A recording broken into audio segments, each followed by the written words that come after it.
Hey, what's up, guys? Welcome back to Unqualified Critics, first and foremost. So, I'll probably post this in the morning, but it's nighttime now, and it's been a long day between work and following this GameStop madness. I don't know if you guys have been following that, but it's been intense, but also a lot of fun. But now that I'm all worn out, I figure the best way to spend my evening unwinding would be with you guys and to talk to you a little bit about Big Buck Hunter. I also have a couple giveaways for you. So I recently scored some decals for the control panel or the front border of the control panel, whatever you want to call it, for this four-player Arcade1ups, the Golden Axe cabinet, and also the NBA Jam cabinet.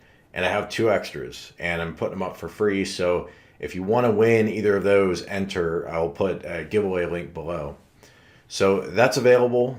Jump into that if you've got either of those cabinets. The other thing is Coldest Water is the new sponsor to the channel. So big thank you to them because, I know you guys watch a lot of YouTube videos. I do too. You're always hearing about sponsors. The reality is ad revenue can be a little inconsistent, the normal YouTube revenue. In January, revenue is lower. Even if your views are up, you're going to make less money because advertisers in general spend less on YouTube and Google in the beginning of the year. So sponsors like this that work directly with creators really do big time helpful work supporting creators. Now, but they're not in it for charity. They want to sell product. So this product actually, I don't know how well the camera will pick it up, but it's a matte black. It's got rubber grip. I mean, it's really nice. And check that out. It's your boy right there. But very, very nice looking, feeling product. I haven't tried it out yet because I just unboxed it and, I like to wash out my water bottles before I drink from them. So just keeping it real with you guys. But it seems really nice. From everything I've heard about it, it does what it's supposed to do. It keeps your water really cold for a really long time. I work from home.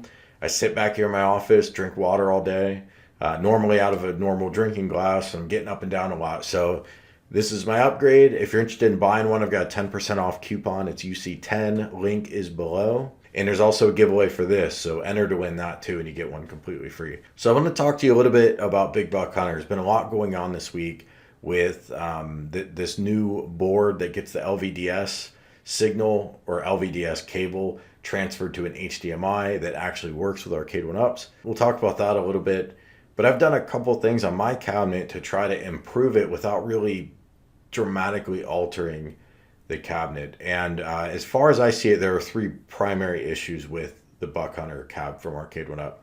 Number one's the screen size, but you already know what that is with putting a larger monitor in it. It's great that that's an option now. And I understand, I talked to the maker of those LVDS to HDMI boards. They're going to have more in stock in a week or two on Amazon. I'll put a link for that below so you can keep an eye on it. I think they're still sold out, but they are coming back very soon. So if you want one, keep an eye out. They will be there. So screen size is one problem. The other problem is it sits too short to the ground. You're sort of hunching down a little bit. I don't think that's a huge issue. It's definitely playable. On one hand, it's nice that it's the exact same height as the other Arcade1ups, so it matches.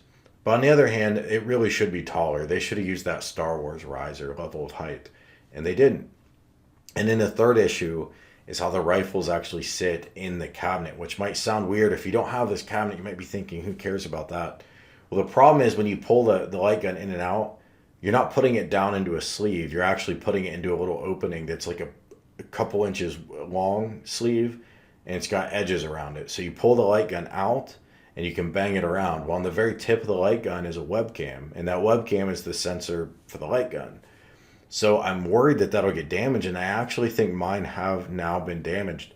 I was originally going to do in this video showing you guys me playing it on the 4 inches of additional height, but I can't really play it. The issue are on one light gun won't register shots at all. It'll register trigger pulls but not shots, which tells me the problem's the little camera on the end. The other one will register shots but extremely off center, and even if I calibrate it, which it worked fine before. So I think they got jostled around just a tiny bit. I mean, I was really gentle with these things, but they just don't work now. So I've got a ticket in. Hopefully I'll be able to get those replaced soon. But it's a cautionary tale. Be careful if you've got the Buck Hunter cabinet. So since I'm talking about the sleeves, my fix for that has been to put 8 inches of padding inside the cabinet that the light guns rest on when you set them down. So they won't hit wood on the bottom or on the back of the cabinet. They'll just rest gently on the padding, and you don't have to worry about the light gun falling through. This is proof, I think, that this inside of this cabinet wasn't designed correctly, because you can set it in and it keeps sliding and then it hits the tip on the floor of the cabinet. And I think that could screw up the camera potentially, and as I've experienced myself. I will tell you one thing with this padding. So this wasn't my idea. I saw this on, I don't know, Reddit or Facebook. But when I saw other people do it, they had several inches of padding on the whole bottom floor of the cabinet. The problem with that is it'll block the vent openings on the bottom of the back panel. You do not want to block those openings. I'm concerned there's not enough ventilation in this cabinet to begin with. The last thing you want to do is block it. You might be thinking, hey, all the other Arcade1ups work this way and just had those 3 little slots on the back, and you're right. But this one has a more substantial PCB, and it's running under a stronger load even than Outrun. It's processing 3D graphics for the first time on these tiny little Arcade1up chips. So you just want to be careful about that. You don't want to do anything that could jeopardize your PCB, and then you're stuck with 2 plastic rifles with webcams on the end. And this does help, but you still have that problem when you pull the light gun out. You can kind of bang it around really easily. And I think this was truly a design flaw of the cabinet. The next thing is the height of the cabinet. On one hand, it's nice that it's the same height as all the other Arcade1ups. But on the other hand, it really isn't super comfortable for long-term play for most people. So I added a 4-inch riser extension. I'll put a link below for that if you guys want to pick one of these up.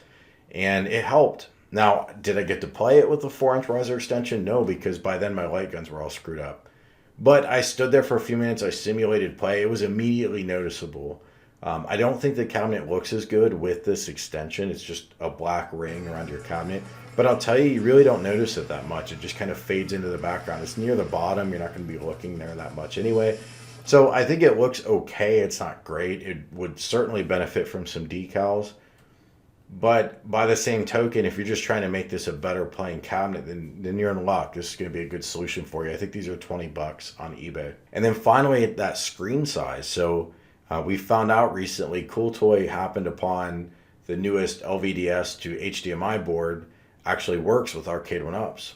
You know, now I know we're going to be seeing people hooking this up to projectors, but even like a really large screen. I mean, we could all play Buck Hunter on a 65-inch screen with the Wii. Wasn't that exciting? I'm not that interested in that. What I would be interested in maybe would be a 20-inch monitor, which would drop down very easily into the Arcade1up cabinet. Now, you're going to lose the bezel artwork that's there now, but other than that, it is going to look pretty good. And several people have already done this online, and they look great.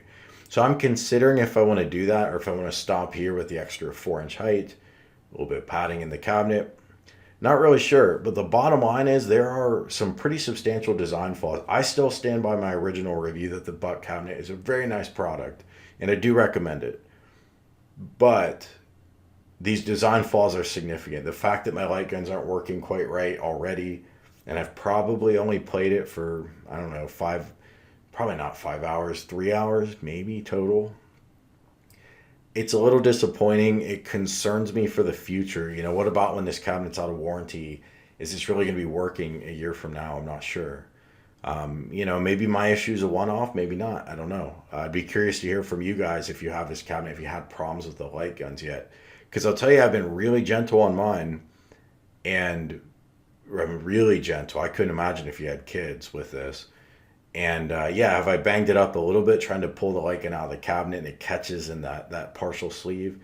Yeah, it's happened a couple of times, but I'm pulling it really slowly and really gently, and both guns went. But if you do have the Buck Hunter cabinet, these are solutions I recommend. Pick up some foam padding. Be careful with how you lay it down so you don't block the ventilation. Consider the 4-inch riser. Like I said, you're giving up some of the appearance of the cabinet, but you know, you get that extra height.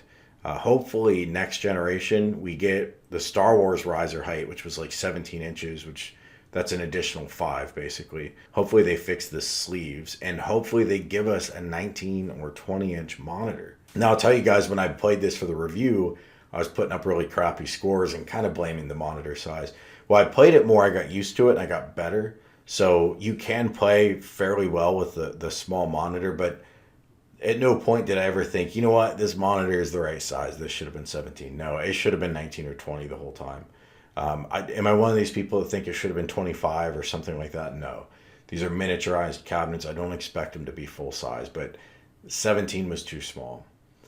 Thanks for watching, guys. I hope you enjoyed the video. I certainly always enjoy chatting with you, so let me know in the comments what you think. Do hit that like button if you enjoyed the video, and I'll talk to you soon. Hey, consider hitting that join button to support the channel, and thanks so much for watching.